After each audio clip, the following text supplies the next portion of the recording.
வாங்க ஃப்ரெண்ட்ஸ், இன்றைக்கி நம்ம கிச்சனில் என்ன பார்க்க போகிறோன்னா சத்து மாவு அடை பார்க்க போகிறோம். சத்து மாவு அடைக்கு தேவையான பொருட்கள் என்னென்னு பாருங்கள்.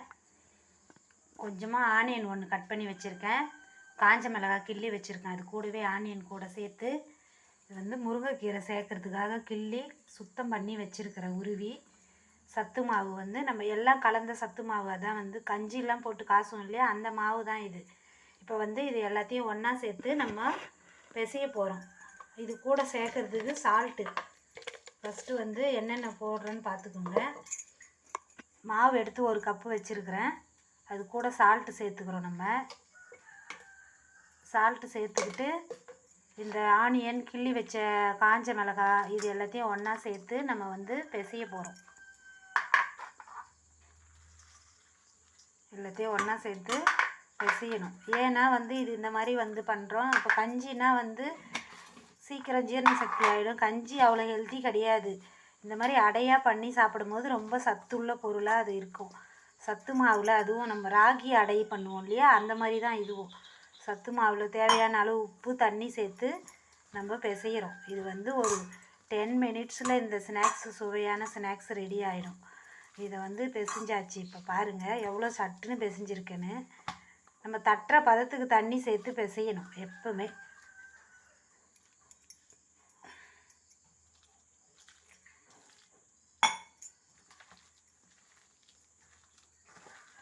ஏன்னா உப்பு எல்லாம் ஒன்றை மாதிரி மிக்ஸ் ஆகணும் இல்லையா, அதனால் நல்லா கலந்து விட்டுட்டு இந்த மாதிரி பிசையும் பொழுது நல்லாயிருக்கும் நமக்கு.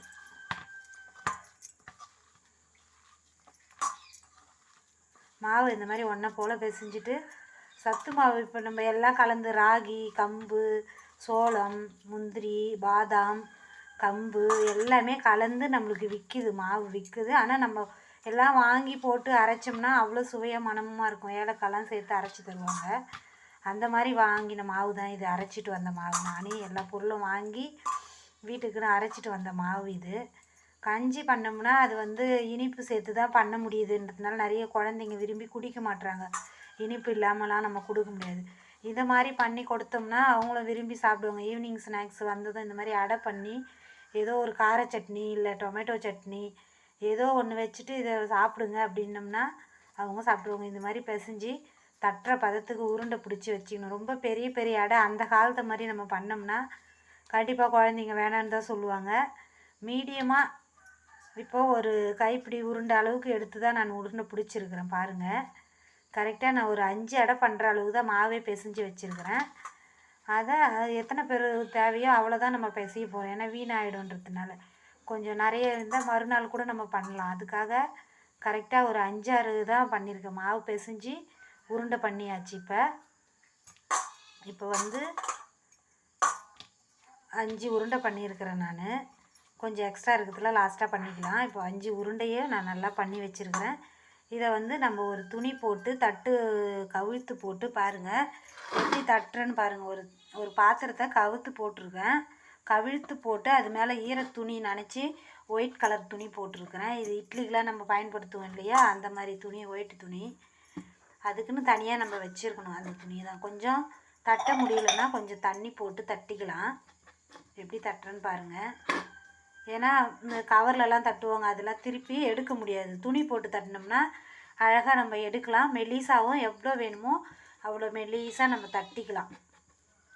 இப்போது அடைக்கு தேவையான அளவு அழகாக நான் தட்டி வச்சுருக்கிறேன். இதுலேயே காரமும் இருக்குது. இப்போ ஆலு பரோட்டாலாம் செய்கிறீங்க, அதுக்கெலாம் எவ்வளோ டைமை நம்ம வேஸ்ட் பண்ணுறோம் உங்களுக்கே தெரியும். அந்த மாதிரி விட இது மாதிரி ராகி, கம்பு எல்லாம் சிறுதானியங்கள் சேர்ந்த சத்து மாவு அடை செஞ்சு நம்ம சாப்பிட்டோம்னா அவ்வளோ ஹெல்த்தியாக இருக்கும் இது. இப்போ வந்து பேன் வந்து வச்சு அடுப்பு பற்ற வைக்கலாம். இப்போ வாங்க, அடுப்பு பற்ற வச்சாச்சு. பேன் காயட்டும் கொஞ்சம், ஒரு 5 மினிட்டு. அதுக்குள்ளே இந்த அடையை நல்லா நம்ம கொஞ்சம் போல் தண்ணி போட்டு தட்டிக்கிறோம். இதை வந்து ஆயில் நல்லெண்ணெய் போட்டு சுடலாம், இல்லை நெய் போட்டு சுடலாம். நம்ம எப்படி வசதியோ அப்படி சுட்டுக்கலாம். ஆனால் வந்து இதில் ஆனியன் சேர்த்துருக்குறேன். மழை காலன்றதுனால ஒரு சிலவங்களுக்கு ஆனியன் பிடிக்கலைன்னா எடுத்துடுங்க. அதுக்கு பதில் ஆனியன் போடாமல் சர்க்கரை போட்டு கூட நீங்கள் தட்டிக்கலாம். இல்லை நாட்டு சர்க்கரை, வெல்லம், இல்லை நார்மல் இனிப்பு சர்க்கரை, ஒயிட் சுகர் கூட போட்டு நம்ம தட்டிக்கலாம். இந்த மாதிரி அடை தட்டிட்டு இப்போ பேன் காஞ்சிட்டு தான் பார்ப்போம் வாங்க. பேன் வந்து சூடேறுது, இன்னும் ஒரு 2 நிமிஷம் ஆகணும். பேன் சூடேறினதும் இந்த அடையை போட்டு நம்ம எடுத்து இப்போ அடை வந்து ரெடி ஆகிடுது. இப்போ பேன் சூடேறட்டுன்னு கொஞ்சம் வெயிட் பண்ணுறேன்.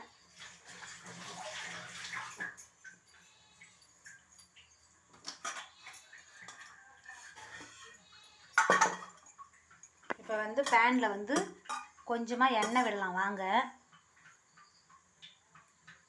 ஆயில் போட்டுட்டேன். நெய் போட்டு சுட்டோம்னா இன்னும் டேஸ்ட் அதிகமாக இருக்கும். அதே மாதிரி இனிப்பு போட்டும் நம்ம செய்யலாம். சத்து மாவுன்னா பால்வாடியில் கொடுக்குற மாவு கூட நிறைய சிறு பிள்ளைங்க இருக்கிற வீட்டிலலாம் பால்வாடியிலே சத்துணவு மாவுன்னு கொடுக்குறாங்க. அந்த மாவு கூட வீணாக்காமல் இந்த மாதிரி நம்ம குழந்தைங்களுக்கு ஹெல்த்தியாக நம்ம ஸ்நாக்ஸ் பண்ணி கொடுக்கலாம். இப்போ வந்து பேன் காஞ்சிடுது பாருங்கள். துணியில் தட்டுறதுனால எவ்வளோ அழகாக எடுக்க முடியுதுன்னு பாருங்கள். மெல்லிசாக அழகாக எடுத்தாச்சு.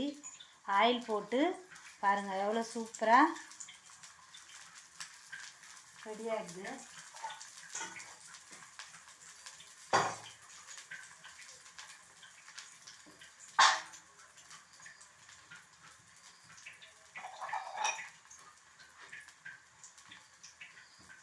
இப்போ வந்து ஒரு அழகாக திருப்பி போட்டுக்கலாம். உடையாமல் திருப்பணும், பொறுமையாக கொஞ்சம் செவந்த பிறகு தான் திருப்பணும். இப்போது அழகாக திருப்பியாச்சு பாருங்கள். இந்த மாதிரி துணியில் நான் தட்டுறேன் மெல்லிசா. இப்போ எப்படி திருப்பி எடுக்கிறேன்னு நான் உங்களுக்கு காமிக்கிறேன். ஏன்னா ஒரு சிலவங்களுக்கு தட்ட முடியலம்மா அப்படிலாம் கேட்பாங்க, அதுக்காக இதை சொல்கிறேன் நான். மெல்லிசா அழகாக தட்டிக்கலாம். கவர் போட்டு தட்டலாம், வாழையில போட்டு தட்டலாம் அப்படின்னு நிறைய சஜஷன் சொல்லுவாங்க. எல்லாமே வந்து நிரந்தரமாக அது எடுக்க முடியாது. உடஞ்சிரும், வாழையில கிழிஞ்சிரும்.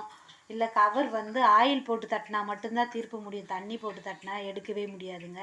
இந்த மாதிரி துணியில் தட்டினோம்னா தான் நம்ம நைஸாக அழகாக எடுக்கலாம். இப்போ இன்னொரு திருப்பிக்கலாம். அடை ரெடி ஆகிடுது பாருங்கள். நல்லா கொஞ்சம் வந்து செவக்க வேகணும். ஹை ஃப்ளேமும் இல்லாமல் ஸ்லோ ஃப்ளேமும் இல்லாமல் மீடியம் ஃப்ளேமில் தான் நான் வச்சு யூஸ் பண்ணுறேன் அடுப்பை. அதே மாதிரி பாருங்கள், நான்ஸ்டிக் பேன் நான் யூஸ் பண்ணல, இது இரும்பு பேன் தான் யூஸ் பண்ணுறேன். கொஞ்சம் நல்லா செவக்கட்டும்னு வெயிட் பண்ணுறேன். இன்னும் இனிப்பு போட்டு செஞ்சிங்கன்னா குழந்தைங்க ஹெல்த்தியாக சாப்பிடுவாங்க.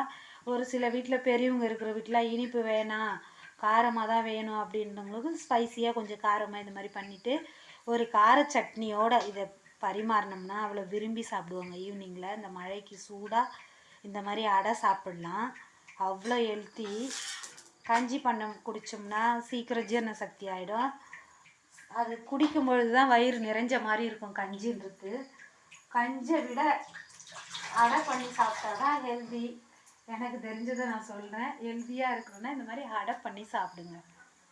பாருங்கள் அடை எவ்வளோ அழகாக சிவப்பாக நல்லா வெந்து வந்திருக்கு பாருங்கள். கீரை போட்டிருக்கிறதுனால முருங்கைக்கீரை தான் நான் சேர்த்துருக்குறேன். அவ்வளோ வாசமாக இருக்கும், சாப்பிடும்போது அவ்வளோ டேஸ்ட்டாக இருக்குது. இதுக்கு ஒரு வேர்க்கடலை சட்னியோ இல்லை புதினா சட்னியோ இல்லை ஒரு தக்காளி சட்னி வச்சு கூட நம்ம இதை சாப்பிட்லாம். அவ்வளோ டேஸ்ட்டாக விரும்பி சாப்பிடுவாங்க. வேணான்ற வார்த்தையே வராது, அவ்வளோ வாசமாக இருக்குது. இது வேகும் போதே நல்லா வந்து இது வெந்த பிறகு நம்ம இதை சாப்பிட்றதுக்கு அவ்வளோ சுவையாக இருக்கும். இது வந்து பாருங்கள், இந்த அடை வந்து அழகாக வெந்து வந்துருச்சு.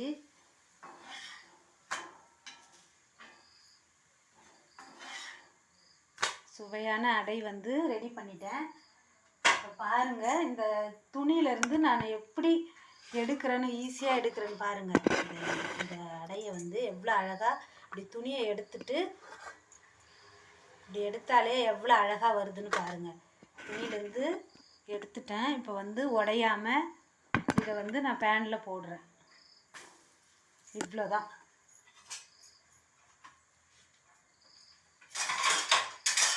பேனில் போட்டுட்டு கொஞ்சமாக ஆயில் விட்டுக்கணும். ஒரு சிலருக்கு ஆயில் பிடிக்கும், ஒரு சிலருக்கு பிடிக்காது. அதனால் வந்து ஆயில் கொஞ்சமாக சேர்த்துக்கலாம், இல்லை சேர்க்காம கூட இது அழகாக வரும். இந்த இரும்பு பேன்லாம் கொஞ்சம் நல்லா பழகினது இல்லையா, டெய்லி தோசைலாம் போடுறோம். இந்த பேனில் எண்ணெய் ஊட்டாமையே நம்ம செய்யலாம். எண்ணெய் சேர்க்கணும்னு அவசியமே இல்லை. அந்த மாதிரி இந்த பேன் வந்து வீட்டில் பயன்படுத்தி ரொம்ப சூப்பராக இதுவாக இருக்குது. அதுக்காக சொல்கிறேன் நான். இப்போ வந்து செவந்துருச்சு பாருங்கள். இது இப்படியே எவ்வளோ சீக்கிரமாக வீடியோ ஆரம்பித்து 10 மினிட்ஸ் ஆகலை, 2 அடை நான் பண்ணிட்டேன் பாருங்கள். 5 அடை பண்ணால் எவ்வளோ நேரம் ஆகும்னு நினைக்கிறீங்க நீங்கள்? கரெக்டாக 10 மினிட்ஸ் 20 மினிட்ஸுக்குள்ளே வீட்டில் எத்தனை பேர் இருக்கிறோமோ அத்தனை பேருக்கும் இந்த அடை பண்ணிடலாம். சட்னி மட்டும் நம்ம வீட்டில் ரெடி பண்ணி வச்சுருக்கிறத ஏதோ ஒரு சட்னி சேர்த்துக்கோங்க, அதுக்காக நான் சொல்கிறேன். இவ்வளோ அழகான அடைகள் ரெடி ஆகிடுது. இந்த மாதிரி ஈவினிங் ஸ்நாக்ஸ் இந்த மழை காலத்தில் இந்த மாதிரி ஈவினிங் ஸ்நாக்ஸ் ஹெல்த்தியாகவும் நல்லா அழகாக பண்ணி கொடுங்க, குழந்தைங்க விரும்பி சாப்பிடுவாங்க. நெய் போட்டு வாசனையாக இருந்தது. ஃபஸ்ட்டு அடை கொஞ்சம் நெய் போட்டு பண்ணேன், இதில் வந்து ஆயில் தான் போட்டிருக்கேன். ஒரு சிலருக்கு நெய் பிடிக்காது இல்லையா, அந்த மாதிரி நான் பண்ணியிருக்கேன். இந்த மாதிரி அடை பண்ணி இது சத்து மாவு அடை பண்ணியிருக்கேன். நீங்கள் ராகிலையும் அடை பண்ணலாம். இந்த மாதிரி அடை பண்ணி வீட்டில் குழந்தைங்களுக்கு கொடுங்க, நீங்களும் சாப்பிடுங்க. என்னோடய சேனலுக்கு சப்ஸ்கிரைப் பண்ணுங்கள், அப்போ தான் நான் பண்ணுற வீடியோலாம் உங்களுக்கு வரும். அது இல்லாமல் நான் புதுசாக சேனல் ஆரம்பிச்சிருக்கிறதுனால இவ்வளோ சீக்கிரம் எனக்கு இவ்வளோ ஃப்ரெண்ட்ஸ் இவ்வளோ சப்ஸ்கிரைப் கிடைக்குன்னு நான் எதிர்பார்க்கல. இந்த நேர்மையான யூடியூப் சேனல் எனக்காக ஒரு வாய்ப்பு கொடுத்துருக்குது, அதை நான் பயன்படுத்திக்கிறேன். நீங்களும் இந்த வீடியோவை பார்த்துட்டு இதே மாதிரி வீட்டில் ஸ்நாக்ஸ் பண்ணி குழந்தைங்களுக்கு கொடுங்க, நீங்களும் சாப்பிடுங்க, ஹெல்த்தியாக இருங்க, ஆரோக்கியமாக இருக்கணும். எல்லாமே இயற்கையான பொருட்கள்னு வச்சு தான் நான் பண்ணி காமிக்கிறேன் உங்களுக்கு. இதே மாதிரி நீங்களும் பண்ணுங்கள். தேங்க்யூ ஃபார் வாட்சிங் மை வீடியோ. தேங்க்யூ. இப்போ வந்து 2 அடைகள் ரெடி ஆகிடுது. இது கூட ஏதோ ஒரு சட்னி வச்சு நம்ம வீட்டில் எல்லாருக்கும் இதை பரிமாறும்பொழுது சூப்பராக எல்லோரும் விரும்பி சாப்பிடுவாங்க. அதுக்காக தான் நான் இதை உங்களுக்கு பண்ணி காமிக்கிறேன்.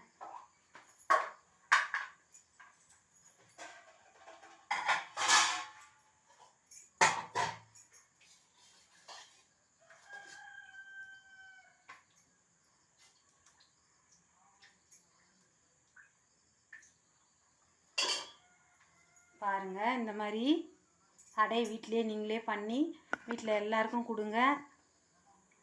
Happy kitchen. ஏதோ எனக்கு தெரிஞ்சதை நான் சொல்கிறேன். இந்த மாதிரி பரிமாறுங்க, சட்னியோடு பரிமாறினீங்கன்னா சுவையும் மனமும் அருமையாக இருக்கும். திரும்ப திரும்ப இதே மாதிரி ஸ்நாக்ஸ் பண்ணுங்கன்னு குழந்தைங்களும் பெரியவங்களும் விரும்பி கேட்பாங்க. அதுக்காக தான் நான் சொல்கிறேன். இது எல்லாமே மழை நாள்ன்றதுனால இந்த மாதிரி ஸ்நாக்ஸ் பண்ணி கொடுத்தீங்கன்னா குழந்தைங்களுக்கு ஹெல்த்தியாகவும் இருக்கும், நம்ம ஹாஸ்பிட்டலுக்கு போகிற செலவும் கம்மியாகும். Thank you once again.